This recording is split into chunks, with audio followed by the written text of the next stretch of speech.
And we are live streaming. Okay, here we are. Hello, New month. everyone. Happy Tuesday. Yep. Nicole's down in Mexico. I'm still in Canada, and we were supposed to be getting the storm of the year. They've already canceled school buses for tomorrow. Like, what? Oh my goodness, this is crazy. Anyway, here we are. And it's January, and it's resolution time. And I'm sure you've been having lots of conversations, Nicole, around the scale. People wanting to lose weight at this time of year, right? This is it. This is the year. I'm going to lose the weight and keep it off. I would love to do a survey of all the girls I know and ask them, over your lifetime, how much weight have you lost and then regained? I'm sure I'm hundreds of pounds by now. Gosh, I even remember back in high school skipping meals in hopes to try to lose weight. So, anyways, so we wanted to talk to you guys today about this topic and shed maybe some light on it or bust some myths about the scale. Because I really have a love-hate relationship. I really hate it, but Nicole has taught me some ways to look at it differently and use it as a really good tool. So I guess let's start with why I hate the scale, because so many women's self-worth is tied to that darn number on the scale.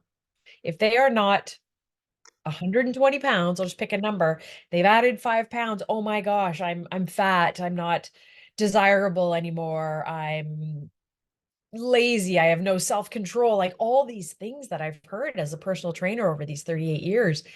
And actually, I had this conversation with somebody yesterday that your worth is not tied to that scale. It's just a number. It's a number. That's it. It has no meaning until we give meaning to it, right? Mhm. So that's what I want to say about scale and why I hate it so much, because it really does a number on people's self-worth. But what is a great way we can use this scale as a tool for women? Like, what did you discover not too long ago? And we've been sharing it this way. What does that scale also measure for us, which people probably have no idea that it actually weighs something? Right. So I'm just moving here to get a better internet connection. You look Welcome to like you're being in walking on the Mexico. beach. Your background, you look like you're walking on the Right. beach. Yeah. So I would say my biggest aha moment of breaking up with the scale and giving it a new meaning, just like you said, Melissa, was the inflammation that shows up on the scale very quickly for a lot of women. And so what I mean by that is like we're running right now, like our 30-day fasting challenge, right? So some of the women are already dropping comments like, oh, I lost 1.8 pounds. People are looking at the scale and they're so excited because something is like moving. But And can I interrupt what there? we're You just said educating, that. Just to interrupt there. So they've lost this weight, and let's just let the viewers know they've fasted for 1 day. 1 day, and they're losing it 1.8 pounds. You're like, what? How is that even possible? So I just wanted to put it in context of 1 day to your point about inflammation. So carry on. yeah. So what we typically see when a woman steps on a scale, and a weight loss happens like that, it oftentimes is showing us that we're starting to lose some of that inflammation. So our body is brilliant from like the neck up. No, it's not the Down, neck down. Sorry, the down. neck down, because up here we get in our heads. Right. And so what we see oftentimes is they're going to go to the bathroom more. So they're going to be urinating more. So that means that the body is cleansing, especially when you are fasting and you're starting to get into autophagy, which is meaning your Yep. healthy cells are eating unhealthy cells. And so it's getting rid of the slug in the body. I like to say that when you start to get into deeper fasting, you start to go into like your body is going from a sugar burning to fat burning, and it's giving the body permission to release, that unhealthy, toxicity. And so oftentimes that's what we will see on the scale is, oh my gosh, like I remember one of our menopause reset clients who did our program last year, Like she lost, I think, like 8 pounds or 10 pounds, something like that in one Right. week. She was like, oh my God, right? Like it was big. And Right. what we're saying is that first week, oftentimes when we're cleaning things up, when we're conscious, when we're mindful, when we have the awareness, we're drinking lots of water, we can release a lot of that and it will show up on the scale. So I'll give you another example. I remember this summer I went to a business trip. I was away for 5 days. I was in Chicago and I knew what I had weighed before I left. And I just enjoyed the experience. I ate foods that I typically don't eat. I had a few bevies here and there, and I came back and I think my scales showed like an extra 7 pounds. So let's be clear. I did not gain 7 pounds in 5 days because I was still very conscious. I was still moving. I was still, doing all the right thing. And think about that. On like the numbers, you'd need to gain or eat 3,500 calories a day, like over those 7 days extra to like gain Right. this extra weight. So it's impossible. But the 7 pounds was like, oh, my body is showing inflammation. It's holding on to I'm going to say, like, oftentimes we'll have a lot of water weight on us when we have eaten a lot of the naughty foods, right? These seed oils or the alcohol or the sugar, and we'll puff out. And it's actually a way of our body protecting us and giving us that puffiness. It's like, oh, what did you do here? And so when you clean it up, so that's what I have given women permission to do is look at the scale as a tool in your toolkit to what and that inflammation weight will show up. And if you get back, like typically I'll tell you what happened after that.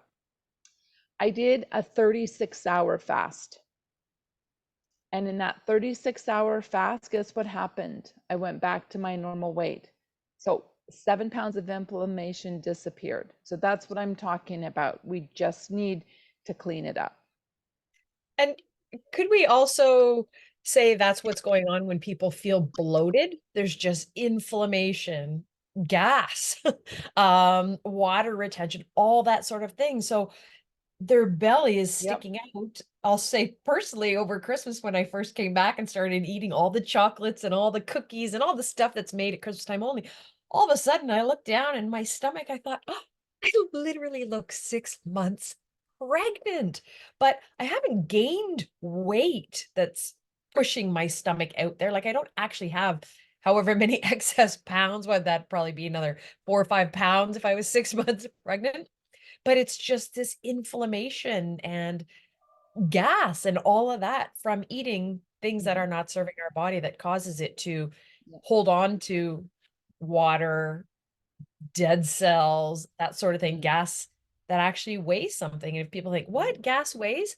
Think of your propane tank for your Mhm. barbecue. When it's full, it's heavy, which I still have trouble. Like it's gas. I think it's air, but so that Mhm. stuff can add the weight to us, right? And then as soon as Mhm. we clean up, it's just like a balloon. It just deflates. Gets rid of all that junk that's Yeah. not serving us.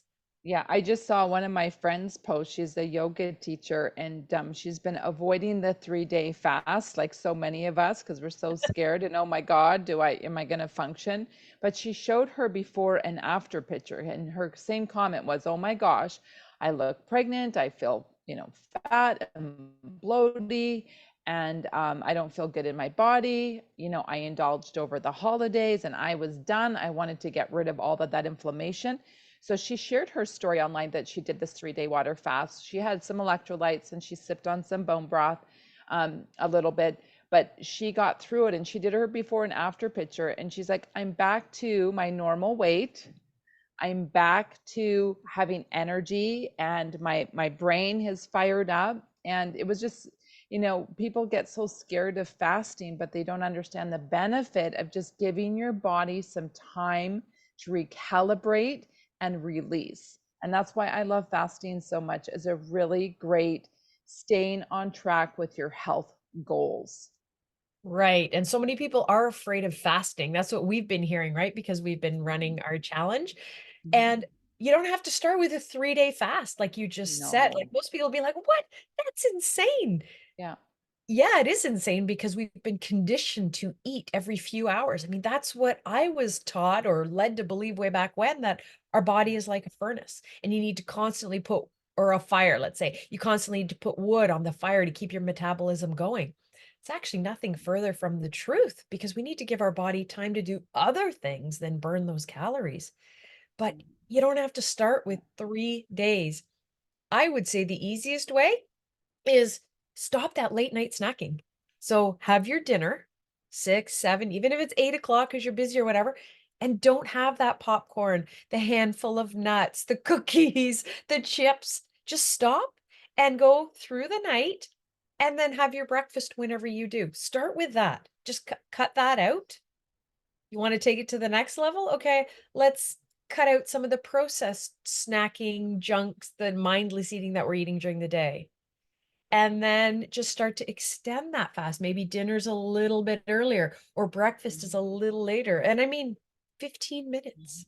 And then maybe it's a half hour and slowly, slowly increase that time that you're not eating. Like 16:8 is probably the most common fast that people talk about, right? So people Yeah, get intermittent scared even when fasting. I say that. And I say, well, hold on, let's just look at this. If you stop eating at 7 o'clock at night, and then all of a sudden it's 7 o'clock the next morning, that's already 12 hours. 12 hours of fasting. So a 16:8 is only 4 more hours. That's 11 AM. And again, that might scare you, some of you guys listening. That's okay. Why don't you just try the 12 from 7 till 7 and go from there, right? So it's such a, you Yeah, just got to as get I'm your looking at my clock, I'm like, I'm like, oh, it's 10:48. Sorry, Mexico we got a time. little delay in our technology. Yeah, Yeah. right. Yeah, so for those of you that are listening that have any questions about fasting, hey, just put them in the comments. Nicole and I would love to answer them.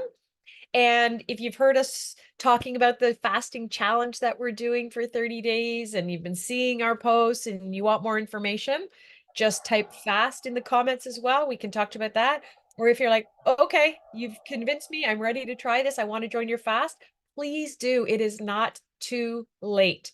We had a kickoff call on Sunday. It's recorded. We can send that to you. We have a private Facebook group. It's live streamed in there so you can catch up and know what to do to get started. And we actually have our first, let's call webinar tonight that we're doing.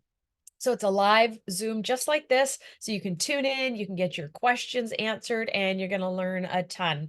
You're teaching most of it tonight, Nicole. What are you going to be talking about? Tonight's topic is?